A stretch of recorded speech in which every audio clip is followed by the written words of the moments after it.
She was my last victim. Or rather, second to last.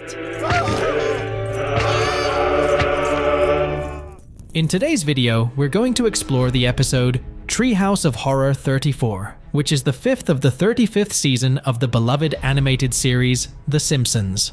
This episode aired on November 5th, 2023 in the United States. Keeping with the tradition of the Treehouse of Horror specials, this episode features 3 distinct segments: Wild Bart's Can't Be Token, I-8HT, and Loutbreak. But before we dive into the details of the episode, don't forget to leave a like, comment, and subscribe to the channel so you don't miss any amazing content here. Without further ado, let's get to today's episode. At the start of the episode, in the segment called Wild Bart's Can't Be Token, Mayor Quimby decides to close the art museum and transform the artworks into non-fungible tokens, NFTs. When the mayor announces the news, Homer and Bart make a bold decision to break into the museum. Inside, Homer accidentally digitizes Bart as an NFT, and now Bart is trapped inside Homer's phone. When Homer returns home, he tells Marge what happened to Bart.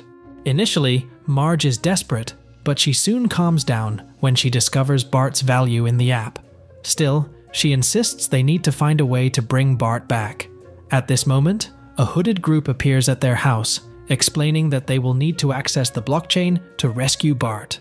They have the collaboration of Kylie Jenner, Rob Gronkowski, and Jimmy Fallon on this mission. Marge goes to the booth and prepares to enter the blockchain. She appears inside a train with low-value NFTs. Discovering that her value isn't very high, she thinks Bart might not be worth much either, and could be nearby. However, the low-value NFTs explain that Bart is in the first car of the train, while they are in the last. Marge tries to make her way to find Bart, but as she struggles, the NFTs laugh at her. She ends up falling on one of the NFTs and destroying it, which increases her value. Then, she teleports to the next car with more expensive NFTs. There, she discovers that to reach Bart, she will need to kill more NFTs. So, she continues killing various NFTs in each car as she teleports through the train. Meanwhile, in the real world, Lisa and Homer watch as Marge quickly evolves. Then, Milhouse enters with his father, who wants Milhouse to enter the booth against his will. A police officer enters, wanting to put his son in the booth as well. Milhouse and Ralph are transported to the same booth where Marge is, but they get stuck to each other. After a cry for help, Marge destroys both, allowing her to finally meet Bart. In the real world, Mr. Burns tries to buy Bart as an NFT from Homer, and Homer accepts the offer even after Lisa pleads with him to refuse. The moment Homer sells Bart, Marge and Bart return to the museum with Jenner's key, and Lisa reveals that Homer turned into an NFT during Burns' offer. While Homer enjoys his luxurious life as an expensive NFT, the blockchain train, driven by FOMO, runs out of fuel, rendering the NFTs, including Homer, almost worthless. Second segment, I-8HT. The second segment of the episode, I-8HT, starts with Lisa being traumatized after witnessing Sideshow Bob killing Bart on his boat en route to Springfield. Following this experience, she decides to pursue a career in criminal psychology. She becomes a specialized professor in this field, and also an author of a book in which she shares how she overcame her childhood trauma and became the country's most famous psychologist. 30 years later, Lisa is called by Officer Nelson to assist in the investigation of a series of murders. The police believe the messages left at the crime scenes are directed at Lisa, with the phrase "Hi Lisa" written in blood, along with the victims' body parts. Other messages include the victims' names, followed by the phrase "was the first" written in blood.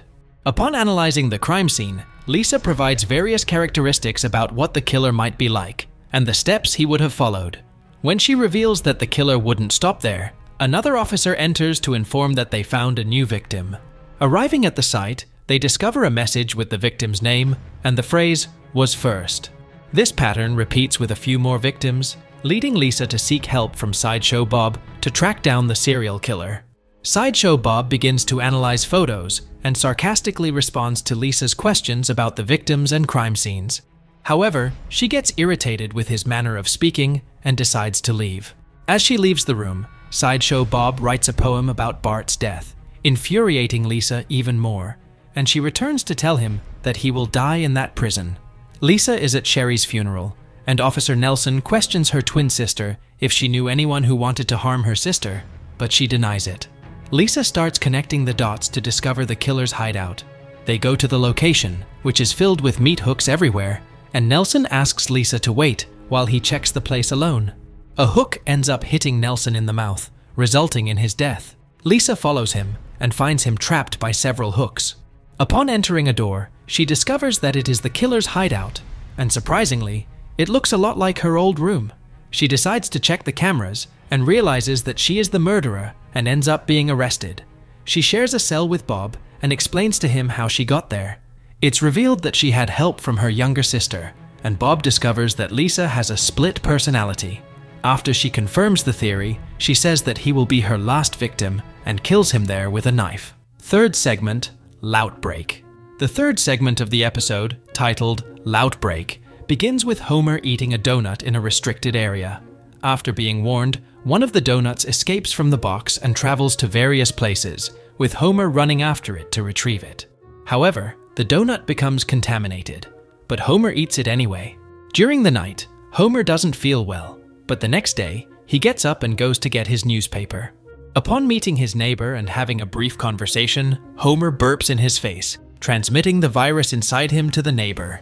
Homer's neighbor goes to church as usual, but upon arriving there, he doesn't feel well. Then, he stands up from the pew, and with a huge burp, passes the virus to everyone in the church. Quickly, the virus outbreak spreads throughout the city, transforming other people into Homer versions. Everyone in the city is rapidly affected by the virus, altering the appearance and behavior of the citizens of Springfield, making them all lazy and sloppy like Homer. Bart, Lisa, and Maggie discover the outbreak while at home and realize they are the only ones not affected. They notice that everyone is turning into their father. Soon their house is invaded, and they are taken to join Professor Frink, who explains that the virus spreads through burps and that they need to locate Homer to try to prevent a pandemic. They begin searching for Homer, starting at Moe's bar and going to various other places, but they don't find him anywhere. Eventually, they discover that Homer is in the bathroom of a car wash called Sudsy's Car Wash. Upon arriving there, Homer questions why they want things to return to normal. As for him, the world has become a utopia. However, when trying to convince him, Professor Frink shows how Marge looks like him, but to no avail, as seeing her only makes Homer fall even more in love, and he decides to join her. Professor Frink starts a speech about what he will do to end the outbreak, but this stresses Marge, who comments to Homer, and he takes his scratcher and tears the protective clothing off the professor. Homer ends up contaminating the professor too, turning him into a slovenly version of Homer. His concerns soon fade away. He starts singing a song, and Homer and Marge join in, followed by all the people around. In a matter of minutes, everyone in the city is singing the same song, and thus the episode concludes.